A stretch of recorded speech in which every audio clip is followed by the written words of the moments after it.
Todas as quartas e alguns domingos pela manhã, nós temos trabalhado o livro de Atos, como já é de conhecimento de todos.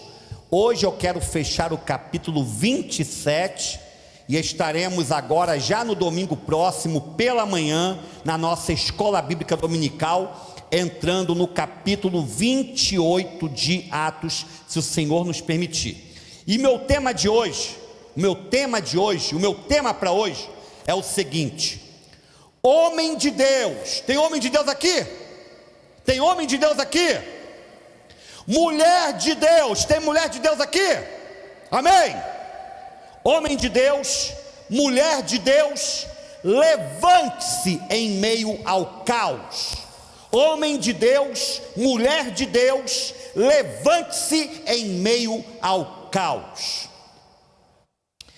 Ao longo das grandes tragédias da humanidade, o povo de Deus, a igreja de Jesus, sempre esteve disponível para fazer o bem a quem quer que seja, independentemente se as pessoas eram ou não cristãs. No início do quarto século de nossa era, lá pelo ano 313 depois de Cristo, Constantino, imperador romano, declarou o cristianismo a religião oficial do Império Romano. Mas no final desse mesmo século IV, o imperador Juliano tentou desconverter o império em relação à fé cristã. E esse homem, que tentou perseguir muitos cristãos, que não aceitava a fé em Jesus, ele deu um dos mais importantes testemunhos acerca da igreja no seu tempo, bem lá nos primórdios da história do cristianismo. Olha o que ele falou: os cristãos são melhores em cuidar dos doentes e dos pobres, muito mais que a população não cristã em geral. Olha que coisa linda.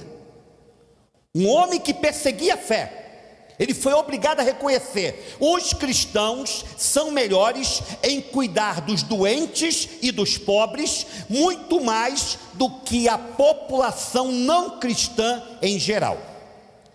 Lá no início do século XVI, por volta dos anos 1520 até 1530, a peste bubônica, conhecida como a peste negra, originada da pulga do rato, ela voltou a assolar a Europa medieval, matando milhões e milhões de pessoas, muito mais do que o coronavírus hoje. E Lutero, Martinho Lutero, reformador protestante, ele disse o seguinte naquela época, escute: com a permissão de Deus, eu vou falar algo aqui, olha que comparação a gente pode fazer hoje com essa pandemia da Covid-19, olha a riqueza de detalhes, que parece que Lutero está no nosso tempo hoje. Olha o que ele disse: com a permissão de Deus, o inimigo enviou um veneno mortal entre nós. Por isso, rogarei a Deus que seja gracioso e nos preserve. Então, trabalharei para purificar o ar, receberei e doarei remédios, e evitarei lugares e pessoas onde a minha presença não é necessária. Isso na Idade Média, século XVI. Lutero falou: eu não vou estar onde a minha presença não for necessária. Mas olha o que ele diz: não desejo expor-me demais, para que outros não sejam infectados e morram como resultado da minha negligência. Quantos pais não foram mortos pela negligência de filhos nesse período agora de pandemia? Você deve conhecer algum caso. Quantos irmãos não foram mortos pela negligência dos seus irmãos, que estavam contaminados, expondo-se em lugares perigosos e não tiveram o devido cuidado com o seu próximo? Aí Lutero continua, olha o que ele fala.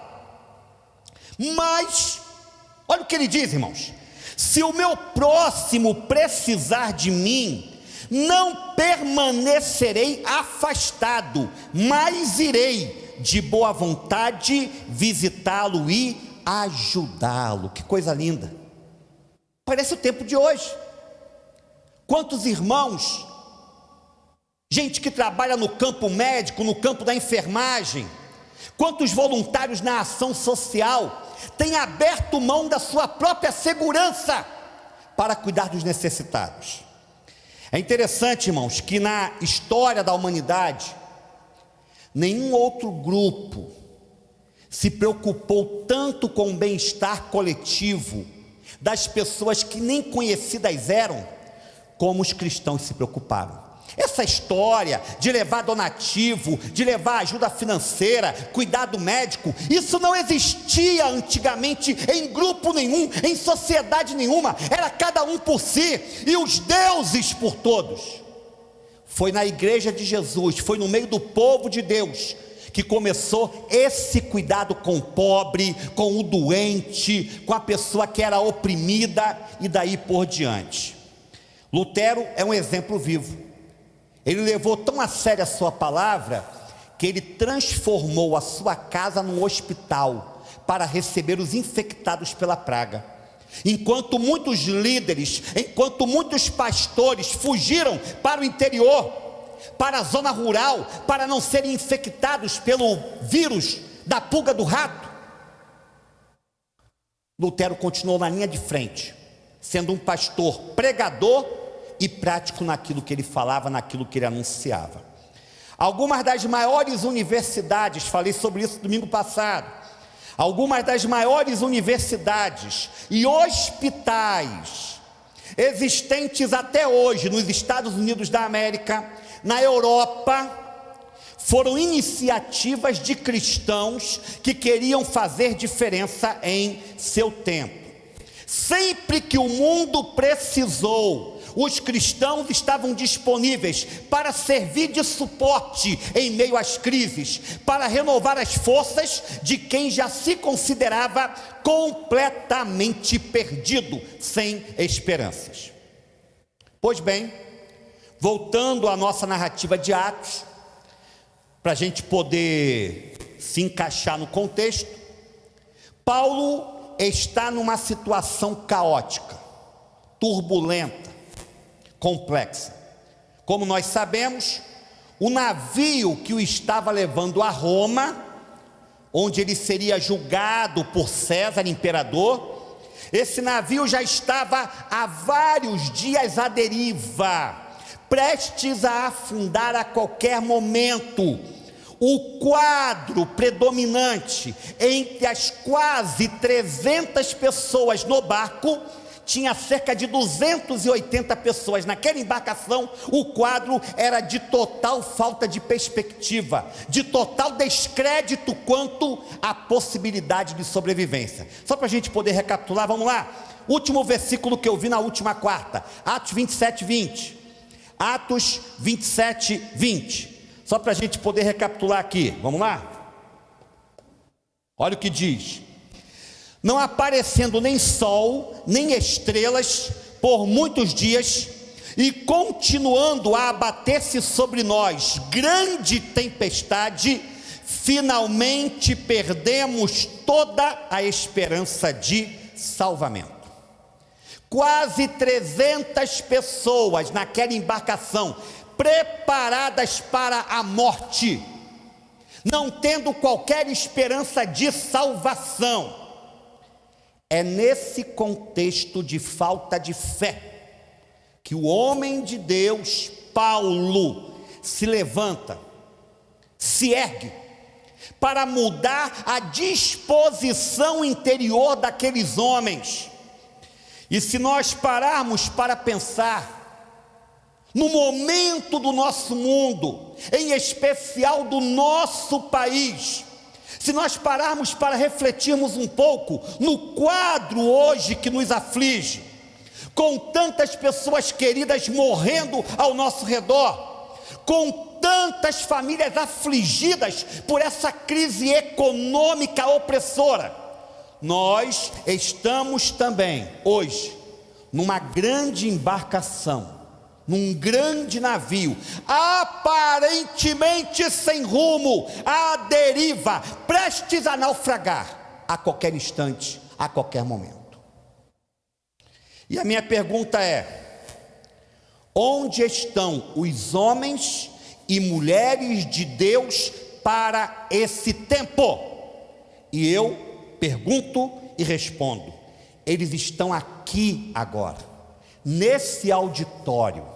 Você é esse homem, você é essa mulher de Deus. Eles estão do outro lado da câmera, assistindo o culto agora por meio de um celular, de um notebook, de uma TV. Aí está o homem, aí está a mulher que Deus espera que se levante nesse tempo. Eu estou falando de você e com você, meu irmão e minha irmã. Nós somos esse povo especial para trazer algum tipo de renovo nesta sociedade caótica da qual fazemos parte nesses dias de pandemia. Então eu tenho aqui algumas verdades com base no texto de Atos 27, e eu quero compartilhar com vocês, e deixei para ler o texto picotado, justamente porque é um texto mais longo, e eu quero lê-lo de modo que cada verdade vai apresentar uma parte dele. E a primeira verdade é a seguinte, grave aí no seu coração, precisamos de homens e mulheres de Deus que nos tragam palavras de conforto nessa hora de dor. Precisamos de homens e mulheres de Deus que nos tragam palavras de conforto nessa hora de dor. Atos 27, do 21 ao 26, vamos lá? Atos 27, do 21 ao 26. Estamos com problema hoje no retorno da televisão, né, Gerli? Hoje não está legal, não. Então, muito bem, vamos lá.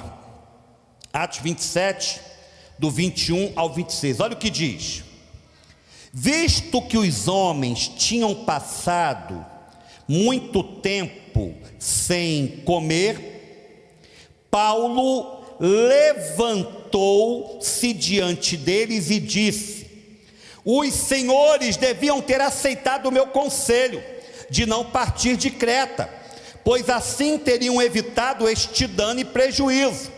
Mas agora recomendo-lhes que tenham coragem, pois nenhum de vocês perderá a vida, apenas o navio será destruído.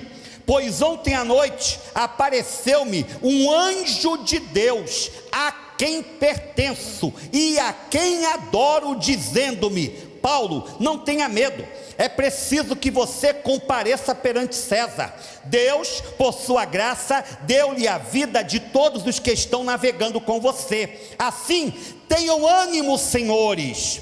Creio em Deus que acontecerá do modo como me foi dito. Devemos ser arrastados para alguma ilha. O povo estava perdido no coração, o povo estava desesperançoso na alma.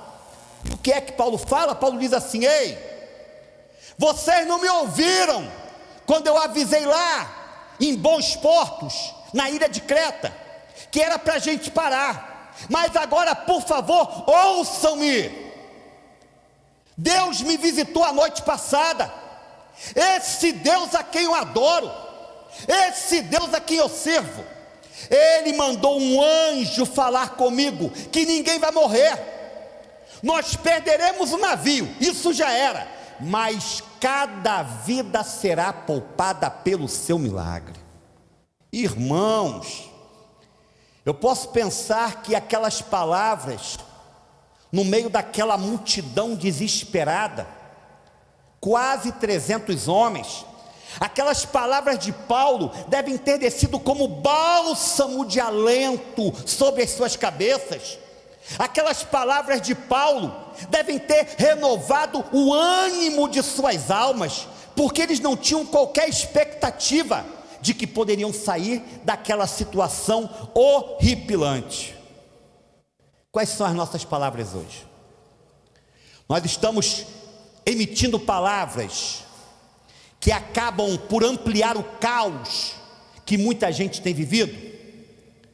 Temos sido essencialmente negativistas, apontando apenas as mazelas, o que há de pior nesse momento, ou nós temos conseguido enxergar em Deus e no seu Filho Jesus uma luz no fim do túnel.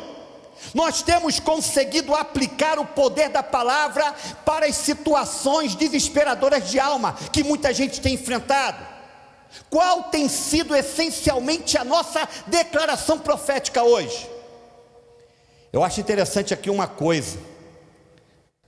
Sabe por que é que Paulo tinha a condição de trazer uma palavra de esperança no meio do caos? Porque ele tinha intimidade com Deus. É intimidade com Deus, é o contato permanente com o Senhor, é a mente estar focada durante todo o dia nos céus, independentemente do que você estiver fazendo.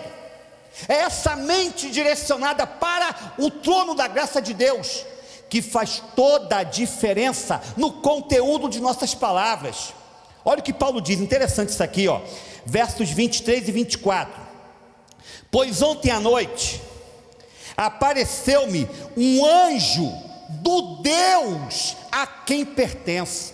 Olha o senso de pertencimento de Paulo, olha a proximidade, olha a ligação de alma. Apareceu-me um anjo do Deus a quem pertenço e adoro.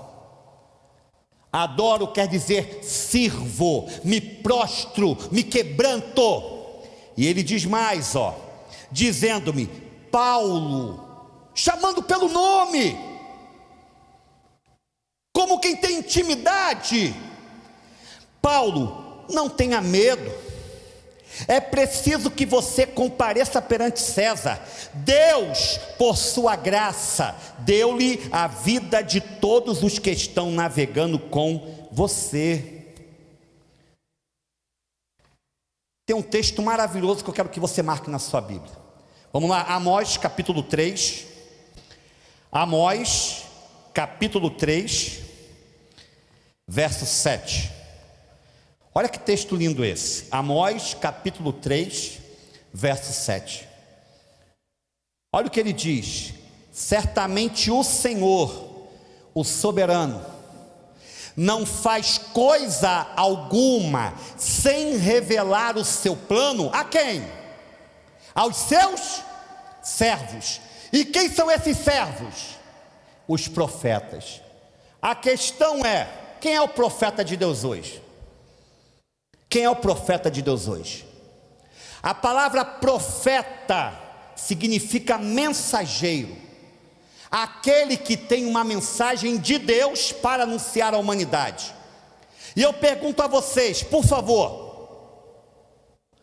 são só os pastores consagrados publicamente para o ministério que têm uma mensagem para a humanidade hoje? Sim ou não?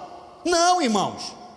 Todo aquele que é levantado pelo Espírito Santo de Deus, como crente em Jesus, todo aquele que tem o selo do Espírito na sua vida, todo aquele que tem o seu nome no livro da vida, todo aquele que tem a esperança de eternidade, todo aquele que é membro da verdadeira igreja, esse é um profeta, essa é uma profetisa.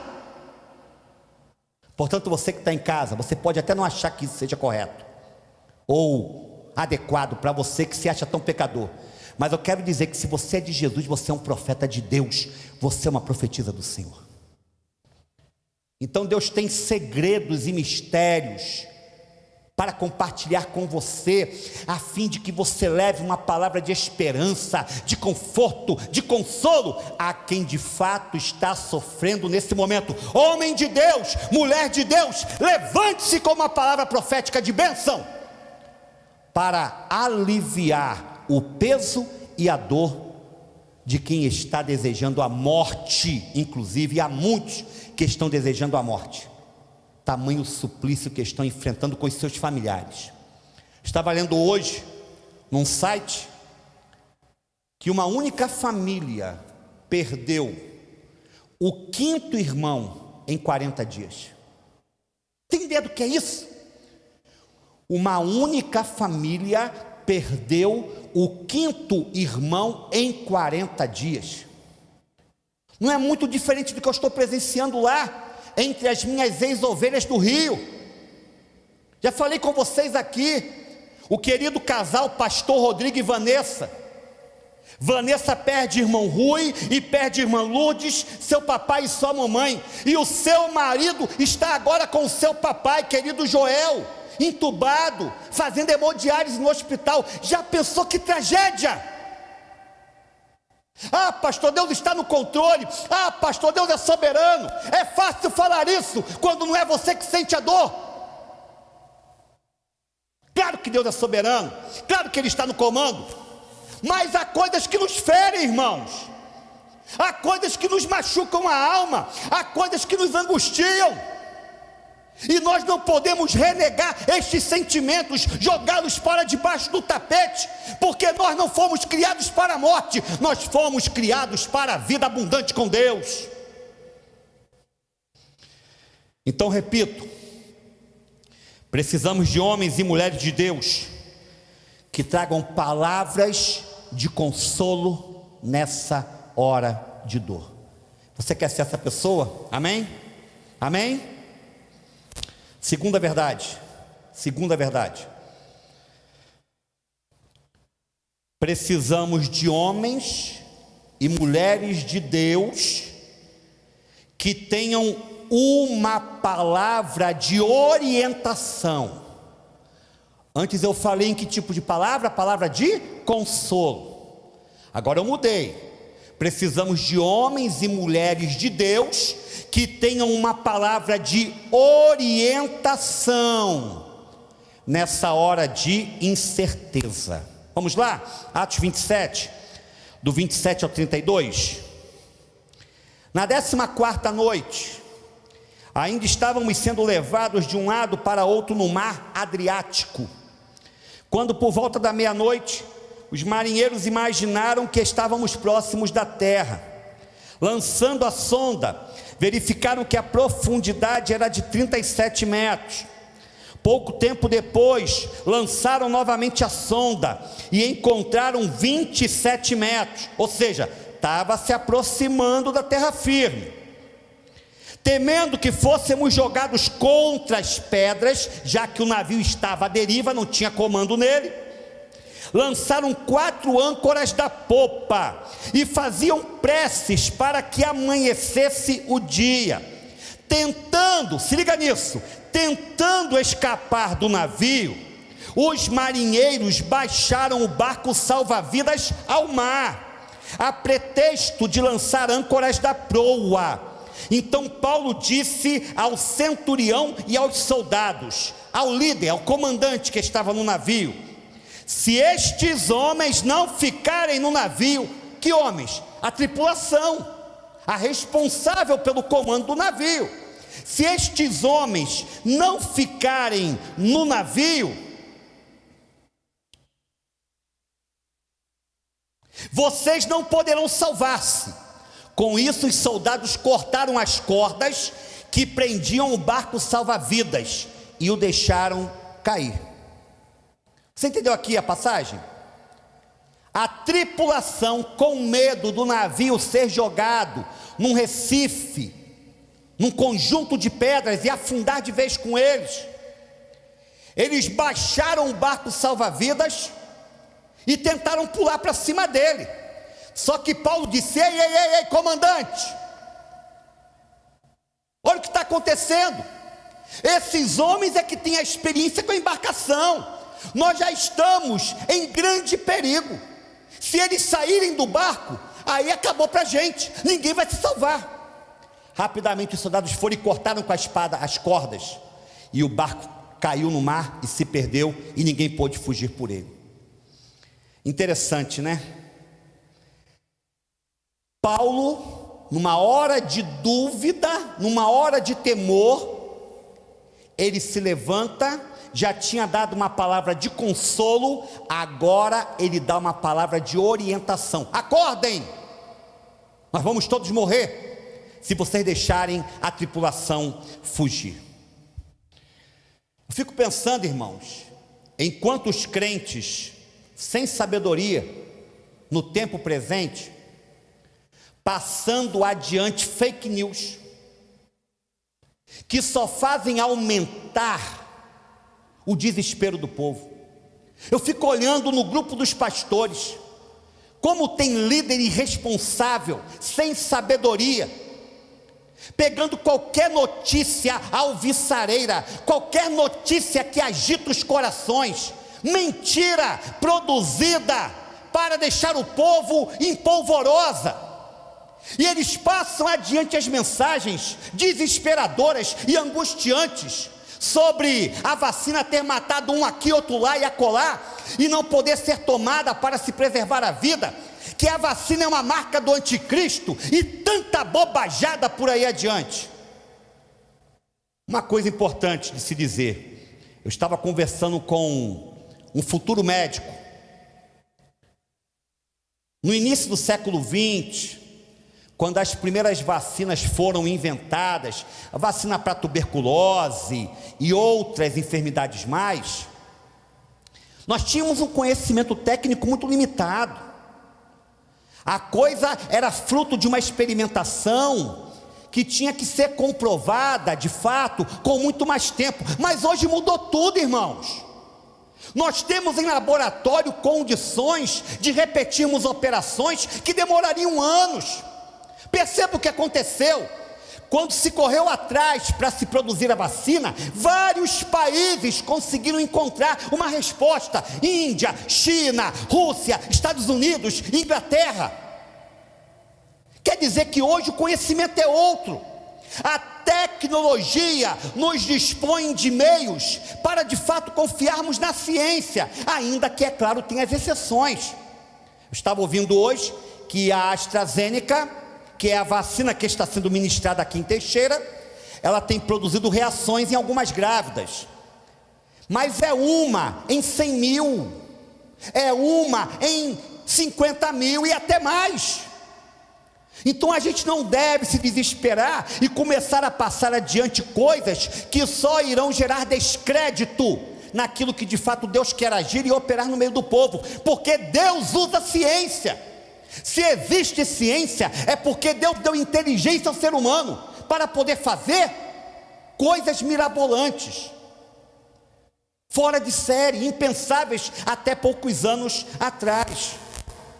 A igreja de Jesus tem que ser como um farol, a guiar as pessoas na escuridão em que elas se encontram. A igreja de Jesus não tem que ficar polemizando, como aquela matéria que eu recebi pelo WhatsApp, de uma igreja norte-americana, que decidiu não tomar nenhuma medicação contra o coronavírus, alegando que o poder de Deus e a cobertura do sangue de Jesus iriam proteger o povo de todo o mal. E o que houve?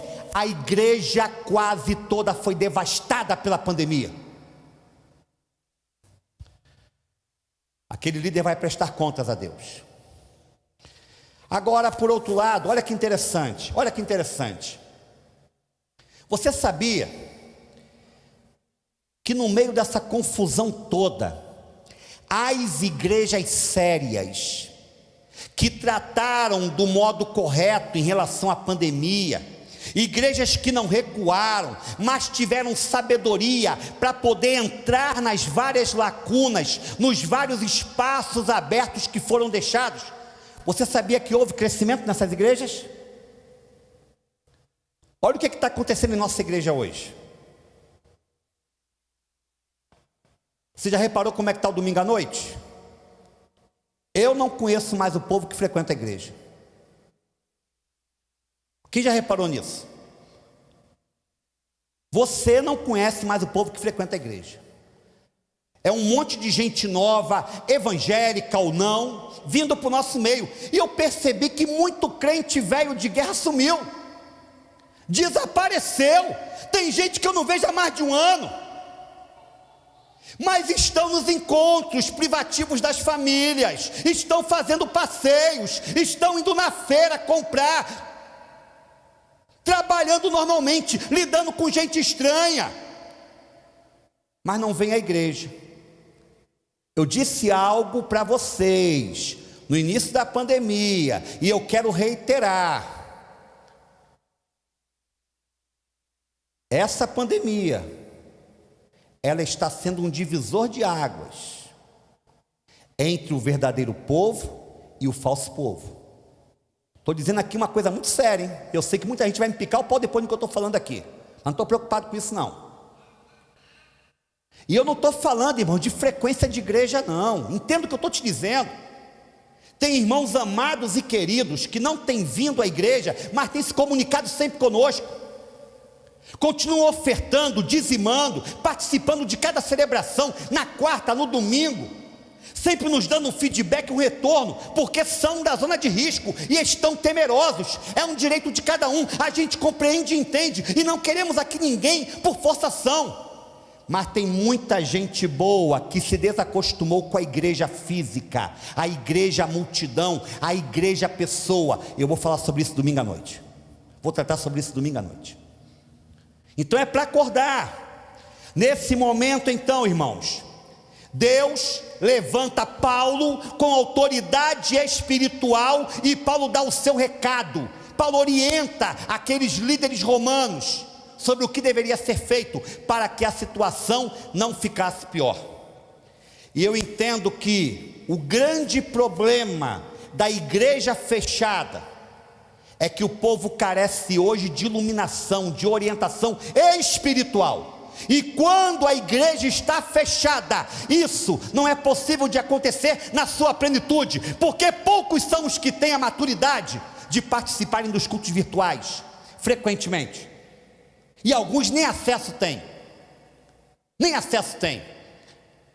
Ou você acha que o irmão Benedito, nosso querido irmão, querido e amado irmão Benedito, nosso amado ceguinho, ele pode ver alguma coisa de sua casa, mas está lá sempre Raimundo, pegando o irmão Benedito e trazendo para a igreja. Estava conversando com o irmão ali à porta, irmão Renato, que está ali atrás. Pastor, tudo bem, o culto virtual é uma benção, mas eu prefiro estar no meio do povo, com sabedoria, com cuidado, com diligência, com afastamento social, mas eu prefiro estar no meio do povo. E é isso, irmãos, não tem como fugir, não tem como fugir. É o momento de a igreja cumprir o seu papel profético, de orientar as pessoas. Vamos lá, terceira verdade, tem mais aqui. Precisamos de homens e mulheres de Deus que ajudem, olha que coisa, no sustento físico das pessoas. Precisamos de homens e mulheres de Deus que ajudem no sustento físico das pessoas. Quem acompanhou o que aconteceu aqui no domingo? Dezenas de quilos de alimentos colocados aqui à frente, ó, na plataforma, por iniciativa de um instituto de balé que pertence a um querido casal novo decidido em nossa igreja. Eles fizeram um trabalho na semana passada e pediram 1 quilo de alimento para cada pessoa que participasse, e dezenas de quilos foram dados para a nossa cesta do amor. Isso é visão, irmãos, visão de reino. O que nós pudermos fazer para ajudar, nós temos que fazer.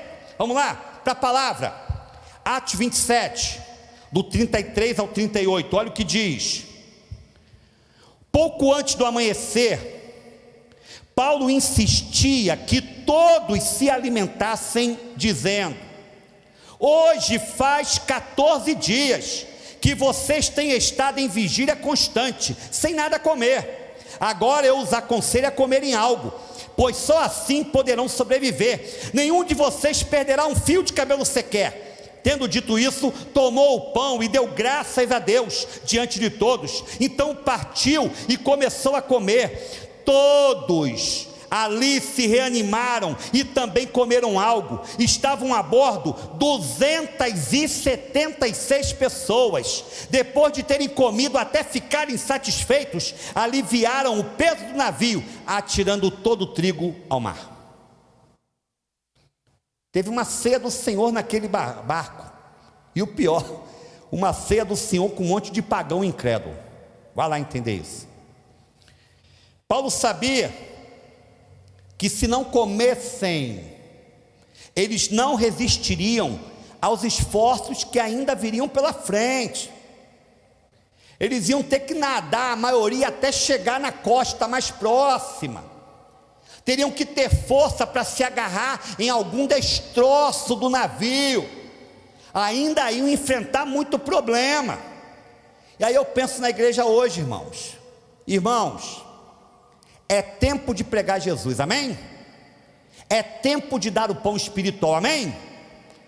Mas é tempo, sobretudo, de dar o pão físico, de dar o pão material a quem tem fome. Há muita gente com fome, há muita gente padecendo necessidades, há muita gente num estado de miséria física.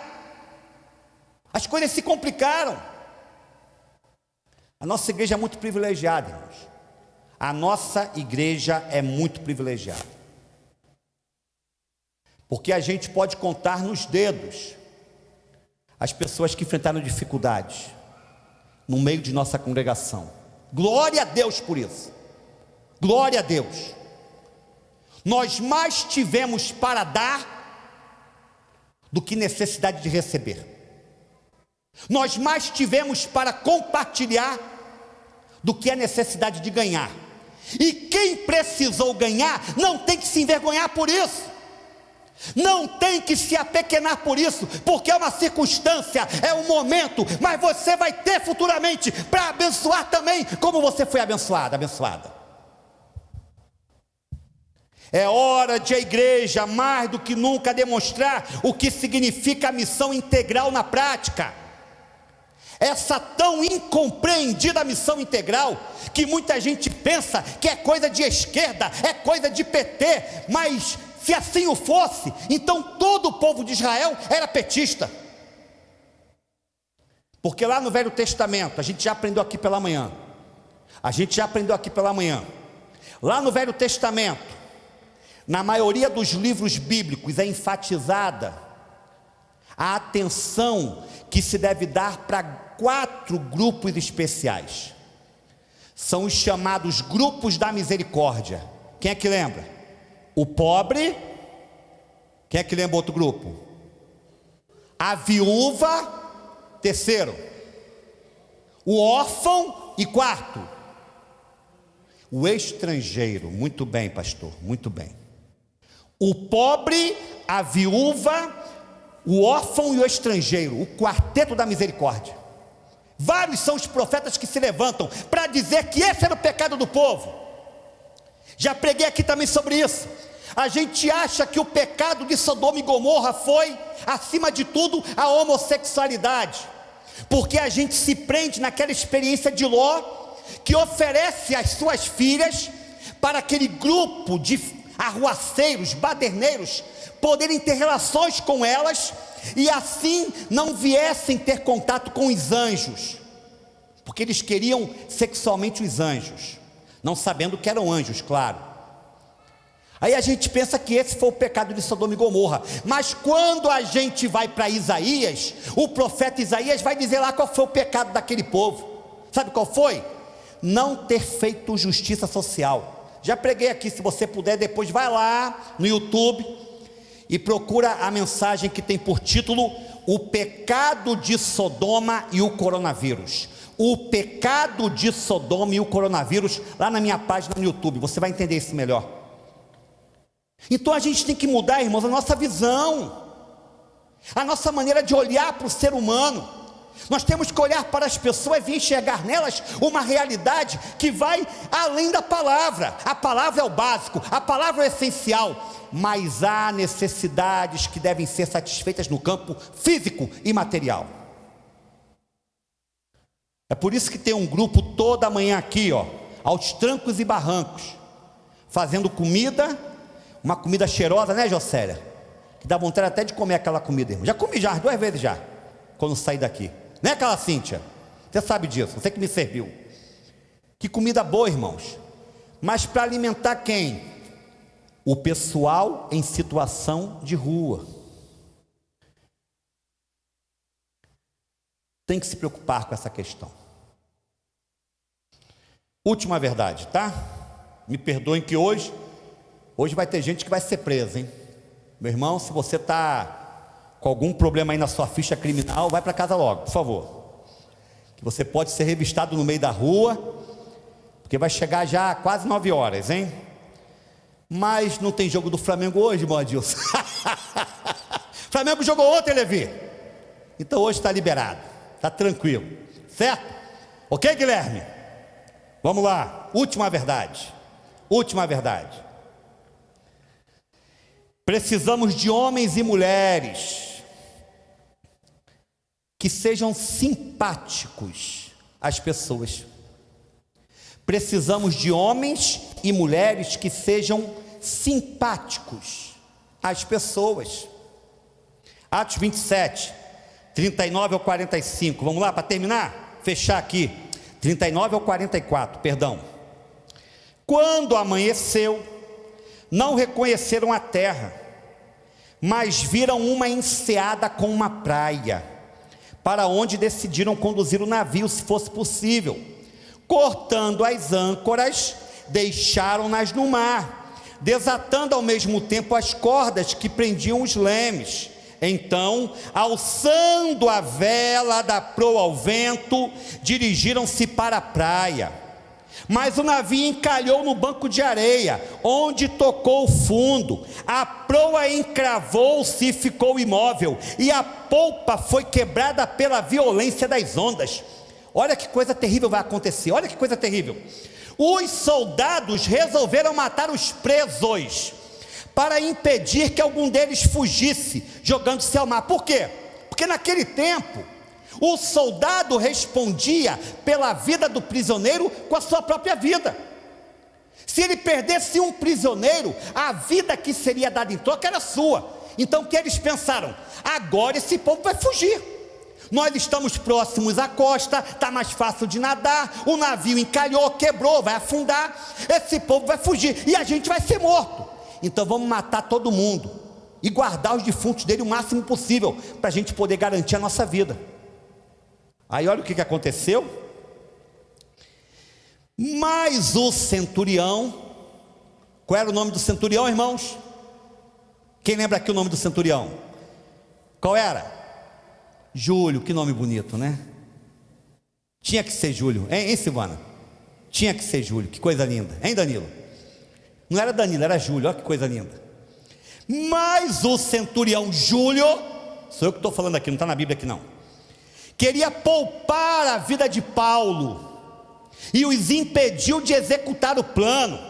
Então ordenou aos que sabiam nadar, que se lançassem primeiro ao mar em direção à terra. Os outros teriam que salvar-se em tábuas, ou em pedaços do navio. Dessa forma, todos chegaram a salvo em terra. Promessa de Deus para Paulo, e o Senhor cumpriu. Olha que coisa interessante, estou fechando aqui.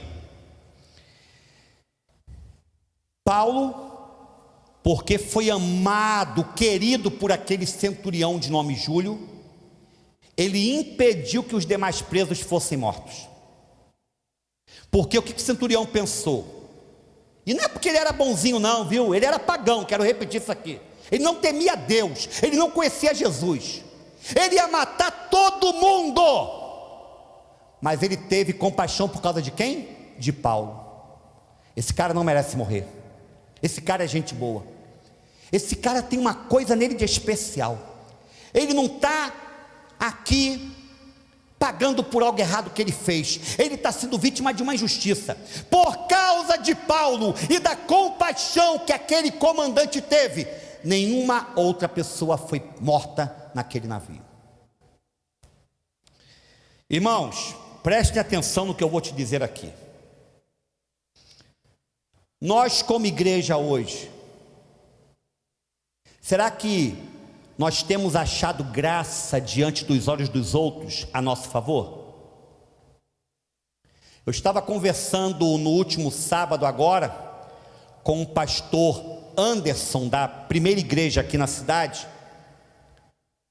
E ele colocou uma questão interessante. Ele falou: Júlio, a igreja brasileira está muito mal conceituada aos olhos da sociedade hoje. É uma verdade, irmãos. Olha como é que a mídia, os meios de comunicação têm tratado o povo de Deus com escárnio, com zombaria, mas por culpa de quem? Culpa nossa em muitos aspectos. Como é que as pessoas nos rotulam hoje? Como fanáticos, como extremistas religiosos, gente de mente pequena, gado de manobra e outros termos piores por aí afora. Mas eu quero dizer que nós não somos gado, nós não somos um povo de mente tosca e pequena, nós não somos fanáticos, nem extremistas religiosos, nós somos o povo cheio da graça de Deus, nós somos o povo que ama, nós somos o povo da misericórdia, nós somos o povo que procura se reconciliar com os seus inimigos, nós somos o povo que promove a justiça social.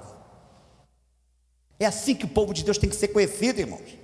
É dessa maneira, pelo bem que pratica, pelas benesses que espalha e multiplica ao nosso redor. É dessa forma que precisamos ser conhecidos. As pessoas poderão até não concordar, escute isso, com a nossa mensagem, com o conteúdo da palavra que nós pregamos para elas, mas elas não terão como negar as nossas ações, não terão como refutar os nossos gestos de misericórdia, porque aquilo que fazemos e a maneira como agimos fala muito mais alto do que aquilo que proclamamos com os nossos lábios. Onde está o homem de Deus? Onde está a mulher de Deus para suavizar e amainar este caos social? Volto a responder, volto a repetir: aqui está no meio de vocês os homens e as mulheres que o Senhor tem levantado para esse tempo. Em casa, participando deste culto, estão as pessoas que Deus quer usar para trazer paz no meio dessa tempestade.